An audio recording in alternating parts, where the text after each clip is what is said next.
Doctor मीनश C Shah, अध्यक्ष NDDB यांनी महाराष्ट्राचे मुख्यमंत्री देवेंद्र फडणवीस यांची भेट घेत उदगीर येथील दूध प्रकल्पाबाबत सविस्तर चर्चा केली। या बैठकीत लोकेश चंद्रा, अतिरिक्त मुख्य सचिव मुख्यमंत्री, डॉक्टर श्रीकर केशव परदेशी, प्रधान सचिव मुख्यमंत्री, डॉक्टर एन रामास्वामी, सचिव दुग्धविकास तसेच एनडीडीबी, मदर डेअरी महानंद आणि NHECचे अधिकारी उपस्थित होते।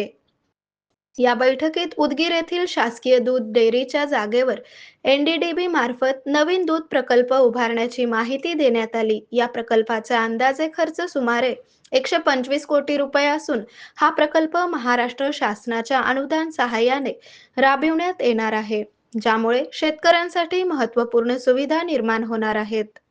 या प्रकल्पासाठी महाराष्ट्र शासनाने उदगीर येथील शासकीय दूध डेअरीची जागा नाममात्र 1 रुपये वार्षिक भाडेतत्वावर देण्यास मान्यता दिली असून तसेच एकूण प्रकल्प खर्चाच्या 30% रक्कम देण्यासही सहमती दर्शवली आहे व 70% निधी केंद्र सरकारकडून एनडीडीबीला उपलब्ध करून दिली जाणार आहे, ज्यामुळे हा प्रकल्प शेतकरी हितासाठी अत्यंत उपयुक्त ठरणार आहे। लवकरच महाराष्ट्र शासन, एनडीडीबी आणि मदर डेअरी यांच्यात त्रिपक्षीय करार करण्यात येणार असून त्यानंतर उदगीर येथील नवीन प्रकल्पाच्या कामाला प्रत्यक्ष सुरुवात होणार आहे। उदगीर शासकीय दूध योजना पुनरुज्जीवन समितीच्या प्रयत्नांना मोठे यश मिळाले आहे।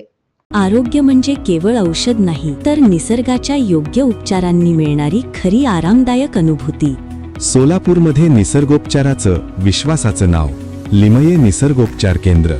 इथे उपलब्ध आहेत विना औषध उपचार पद्धती, ॲक्युप्रेशर, ॲक्युपंक्चर, कपिंग आणि मसाज थेरपी। सर्व प्रकारच्या आजारांवर निसर्गाच्या माध्यमातून